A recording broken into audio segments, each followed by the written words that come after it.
Hi student, कैसे बात करते हैं बीपीएससी में कुछ क्वेश्चन के बारे में, बहुत इंपॉर्टेंट है। बात करते हैं कि जीके में आपसे बीपीएससी का क्वेश्चन पूछेगा, याद रखिएगा। और वो क्या पूछेगा आपसे? जैन धर्म के बारे में। जैन धर्म के संस्थापक कौन थे? याद रखिएगा, ऋषिदेव थे। यानी कि ऋषिदेव जो थे वो आदित्यनाथ के रूप में भी जाना जाता है। ये 24वें तीर्थकर थे। आपसे पूछेगा कि जैन मत के 24वें तीर्थ का नाम क्या था, तो महावीर स्वामी कहते हैं, जिसे ऋषभदेव कहते हैं, और उन्होंने जैन धर्म के संस्थापक थे। ऋषभदेव का जन्म कहाँ हुआ था? तो आप बताएंगे। ऋषभदेव का जन्म बिहार के पावापुरी में हुआ था। याद रखिएगा, पावापुरी एक जगह है जहाँ पर उनका जन्म हुआ था। और वह अपने भैया भाभी से पूछ करके घर को त्याग दिया। उनका मन नहीं कर रहा था सांसारिक जीवन में, तो उन्होंने वैराग्य जीवन को अपना लिया था।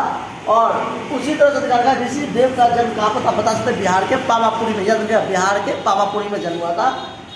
और उसके बाद उत्तर साइड भारतीय शहर में अयोध्या में उनका जन्म माना जाता है। यानी कि वो रानी जो थी उनकी महादेवी मारू देवी थी, और यहाँ मारू देवी यहाँ पे हुआ था, और जिसे विनीता भी कहा जाता है। याद रखिएगा, यानी कि उसके माता जो थी वो विनीता के रूप में भी जाने जाते हैं।